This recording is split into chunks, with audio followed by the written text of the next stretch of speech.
नमस्कार, आदाब। आप देख रहे हैं डीएनएम शो। और डीएनएम शो में हम अपराध की कहानियां आपके सामने लेकर के हाजिर होते हैं।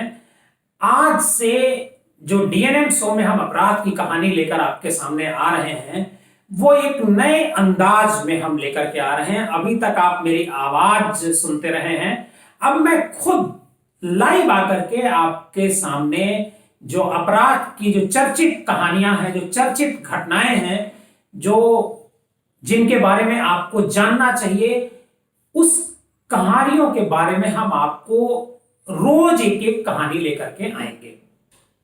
आज हम इस नए कलेवर के साथ एक जो कहानी लेकर के आ रहे हैं वो दिल्ली की है।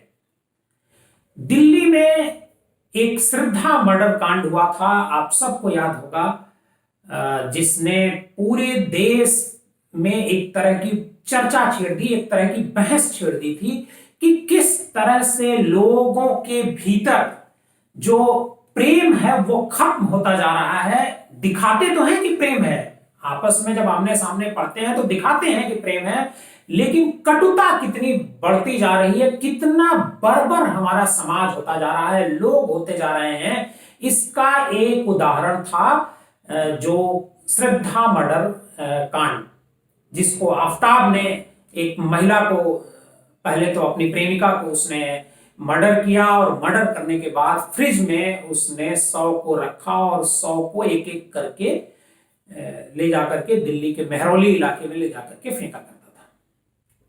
कुछ इसी तरह की वारदात एक और हुई है।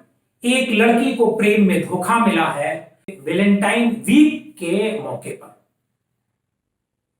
और लड़के ने जब लड़की से वादा किया था कि मैं तुमसे शादी करूंगा, लेकिन परिवार वालों के दबाव में उसने शादी कहीं दूसरी लड़की के साथ की। और सबसे जो हैरत अंगेज बात है वो ये है कि जो प्रेमी होता है वो लड़की का मर्डर करता है, और मर्डर उस दिन करता है जिस दिन उसकी सगाई होती है।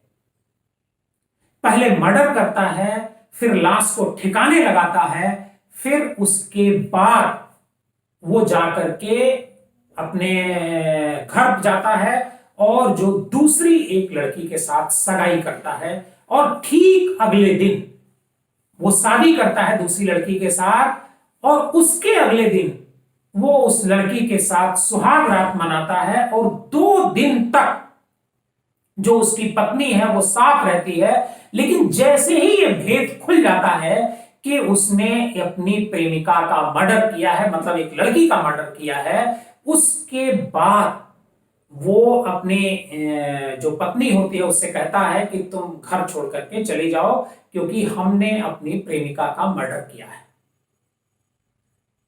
वो लड़की, उसके घर वाले आते हैं, वो उसको लेकर के चले जाते हैं, और उसी दिन उसकी गिरफ्तारी हो जाती है। आप इस कहानी को सुनेंगे तो चौंक जाएंगे। मैं बता रहा हूं कि जो साहिल है, साहिल गहलोत नाम का एक लड़का होता है, वो ढाबा एक चलाता है। साहिल गहलोत जहां पर ढाबा अपने गांव के बगल में खोला हुआ है, उस ढाबे पर बहुत सारी अवैध गतिविधियां होती हैं। तमाम लफंगे किस्म के लोग आया करते थे और वहां पर शराब पीते थे, क्योंकि पुलिस ने वहां जब छापा डाला तो वहां शराब की कई बोतलें मिली। बहरहाल हम आपको सिलसिलेवार कहानी बताते हैं कि आखिर हुआ क्या। 9 फरवरी है, 9 फरवरी की रात को, मतलब पता तो अशोक, जो साहिल गहलोत है, साहिल गहलोत की एक प्रेमिका होती है निक्की यादव, हरियाणा की रहने वाली है निक्की यादव। और वो निक्की यादव साहिल के साथ प्रेम संबंध में रहती है, और उसके बाद दोनों लिविंग में रहने लगते हैं। करीब 4 साल तक दोनों लिविंग में रहते हैं दिल्ली में। और अचानक एक दिन निक्की को पता चलता है कि जो साहिल गहलोत है, जो जिसके साथ वो लिविंग में रह रही है, वो एक दूसरी शादी रचाने जा रहा है। जैसे ही उसके बारे में पता चलता है वो साहिल से बात करती है, साहिल से जवाब सवाल करती है, लेकिन साहिल इस मामले को टालता रहता है। और एक दिन ऐसा आता है कि साहिल को बताना पड़ता है कि उसकी शादी होने वाली है और 9 तारीख को, मतलब 9 फरवरी को उसकी सगाई है। रात का समय सगाई का था, तय किया गया था। 9 फरवरी को ही साहिल और निक्की, जो निक्की जहां पर रहती है वहां पर साहिल गहलोत जाता है और दोनों में एक लंबी बातचीत होती है। निक्की साहिल गहलोत के सामने, जो उसका प्रेमी होता है, उसके सामने 3 शर्तें रखती है।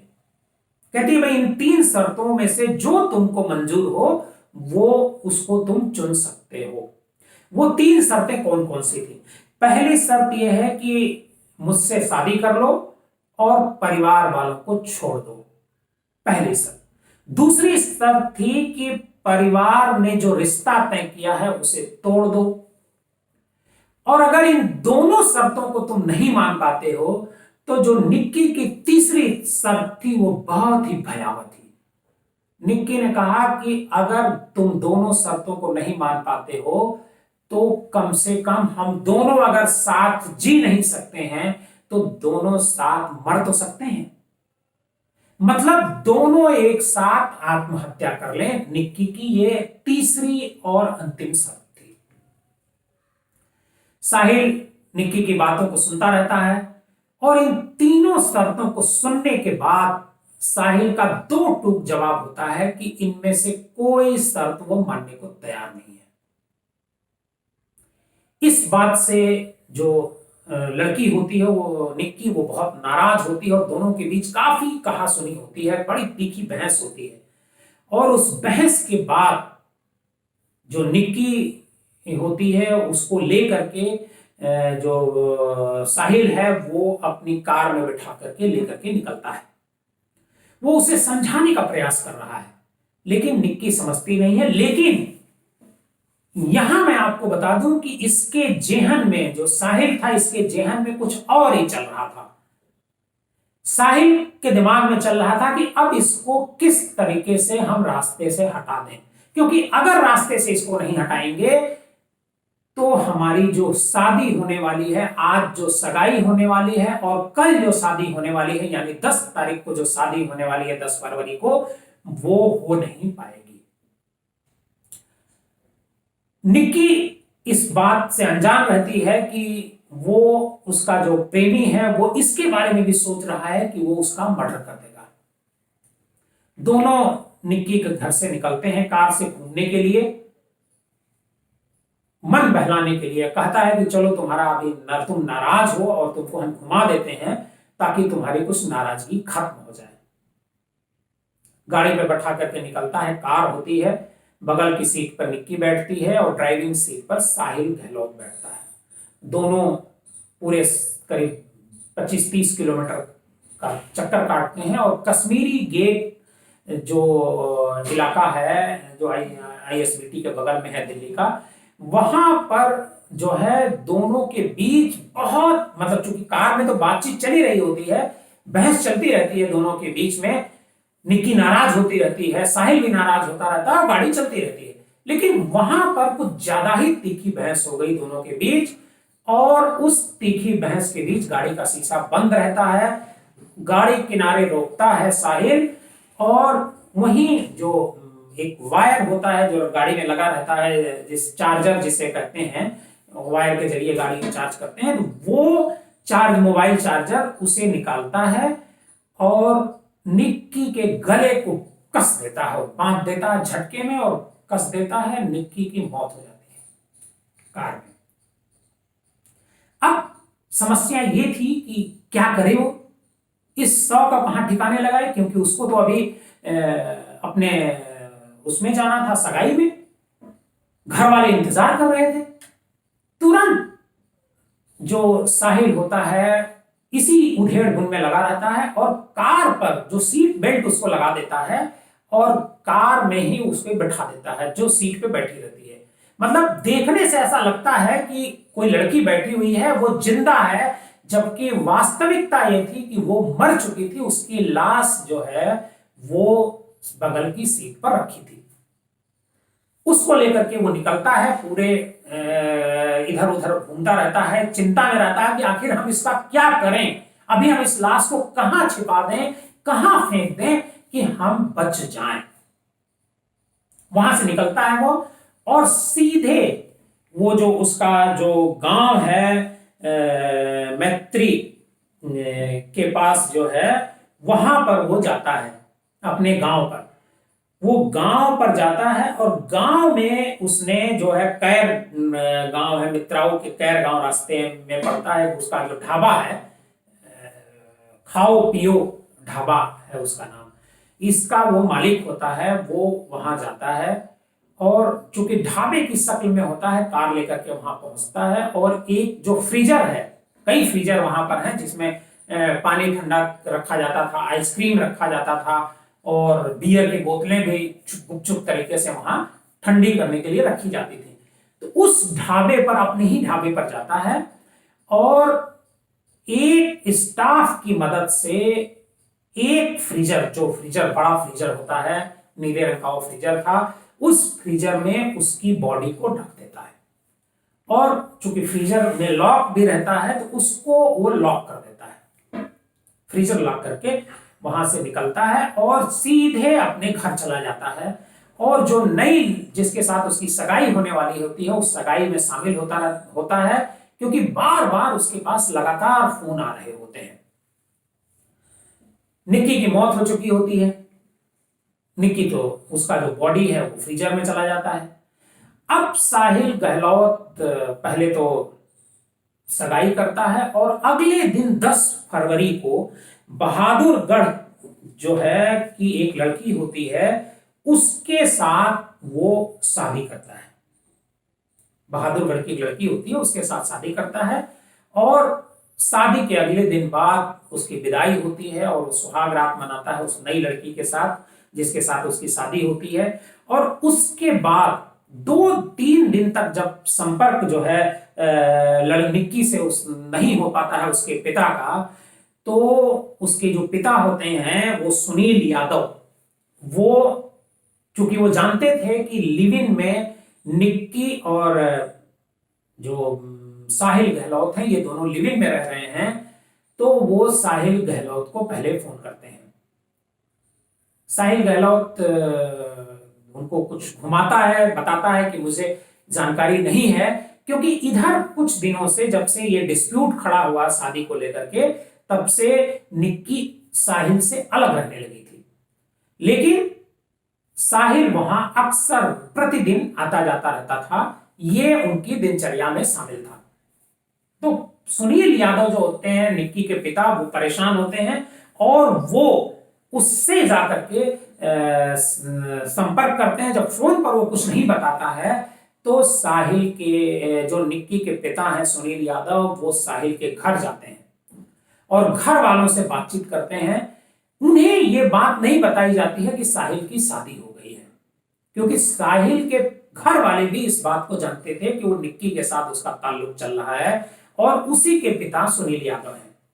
दोनों के बीच बातचीत होती है। 3 दिन उस बाद जब ये आते हैं तो उनको ये पूरा परिवार समझाता है कि आप पुलिस में मत जाइए, हम लोग प्रयास कर रहे हैं, पता कर रहे हैं कि निक्की कहाँ है और जल्दी ही निक्की का पता चल जाएगा। लेकिन निक्की का कोई पता नहीं चलता है। ये जो है, जो सुनील यादव हैं, ये पहले जो है रहते थे नजफगढ़ में, गुरुग्राम के रहने वाले हैं, इनकी वर्कशॉप है गुरुग्राम में, लेकिन नजफगढ़ में ये लोग कुछ दिनों से रहने लगे थे और कोविड के बाद ये पूरा परिवार गांव चला गया था, मतलब ये गुरुग्राम की तरफ ही चला गया था। ये वर्कशॉप है, 10-12 साल से इनका वर्कशॉप है, बड़े रेपुटेड वर्कशॉप है सुनील यादव की। ये घर चले जाते हैं और घर जाने के बाद 13 तारीख को इनके पास एक फोन जाता है कि वो फोन होता है दिल्ली पुलिस का और दिल्ली पुलिस उनसे कहती है कि आपकी बेटी का मर्डर हो गया है। अब यहां सवाल ये उठता है कि मर्डर का भेद खुला कैसे, क्योंकि सुनील यादव ने तो कोई पुलिस में रिपोर्ट लिखा ही नहीं। जो साहिल गहलोत है, साहिल गहलोत ने भी इसके बारे में कोई जानकारी नहीं दी। दरअसल हुआ ये कि जो स्टाफ था वहां पर ढाबे का, उन्हीं में से किसी ने इस बात को देख लिया था। एक कर्मचारी जो देखा था, दूसरे तो नहीं बताया, लेकिन एक दूसरे कर्मचारी ने दिल्ली पुलिस को फोन किया और फोन करके बताया कि उनके यहाँ एक जो ढाबा है उसके फ्रीजर में एक लाश रखी हुई है। पुलिस आती है और खोलती है फ्रीजर को, ढाबे पर के लोगों से पूछताछ करती है, ढाबे मालिक के बारे में पूछताछ करती है, तो पता चलता है कि ये लाश निक्की की है। पुलिस पोस्टमार्टम कराती है, फिर उसके बारे में, निक्की के बारे में जानकारी करती है और तब उनके पिता को फोन करती है। इधर साहिल गहलोत को पुलिस गिरफ्तार कर लेती है। साहिल को जब यह पता लगता है तभी वो अपनी जो पत्नी होती है उससे कहती है कि मैंने अपनी प्रेमिका का मर्डर कर दिया है, तुम अपने घर चली जाओ। साहिल को गिरफ्तार कर लिया जाता है। साहिल गिरफ्तार होता है। सुनील यादव आते हैं, अपनी बेटी का शव पोस्टमार्टम के बाद लेकर के जाते हैं और उन लोगों ने का जो स्टेटमेंट था, उनका कहना था कि इतना भरोसा हमारी बेटी को साहिल पर था कि जितना भरोसा मेरे ऊपर नहीं था। इस कदर वो प्रेम में पागल हुआ करती थी, इस कदर वो प्रेम में पागल थी कि कहा नहीं जा सकता है। और उस प्रेमी ने उसको मौत के घाट उतार दिया। आखिर क्या वजह है? अगर हम किसी के साथ रह नहीं सकते हैं, किसी के साथ शादी नहीं कर सकते हैं, तो फिर हम शादी का झांसा क्यों दें? इस तरह की घटनाएं आम हो चली हैं और ये कौन कर रहा है? ये वो पढ़े लिखे लोग कर रहे हैं। कहां से इतनी क्रूरता लोगों के दिमाग में आ रही है, कहां से क्रूरता उनकी हाथों में आ रही है? ये हमारे लिए बेहद एक चिंता की बात है। हमको इस पर जरूर विचार करना चाहिए, समाज को विचार करना चाहिए। हमें अपने बच्चों और परिवार वालों के साथ इस पर एक बार जरूर डिस्कस करना चाहिए। हम जो ये कहानी आपको बता रहे हैं, ये कहानी समाज का आईना है। समाज से बाहर कोई कहानी नहीं है, लेकिन समाज के लोगों को इस पर एक बार चिंतन जरूर करना चाहिए। आज की कहानी बस इतनी ही। ये कहानी सिर्फ सुनने के लिए नहीं है, इससे कुछ सीखने के लिए भी है कि हम कहां जा रहे हैं, कैसे हम अपने बच्चों को काबू रख सकते हैं। क्या क्या गलतियां सुनील के परिवार ने की जिसकी वजह से आज उनकी बेटी उनके साथ नहीं है, उससे हम कुछ सीख सकते हैं। ये हमारा मकसद है इन कहानियों को सुनाने का। आपको हमारी ये कहानी कैसी लगी, हमें कमेंट बॉक्स में जाकर के जरूर बताइएगा। अगर आपको हमारी कहानी अच्छी लगती है तो हमारे इस चैनल को लाइक कीजिए, सब्सक्राइब कीजिए और ज्यादा से ज्यादा लोगों को शेयर कीजिए।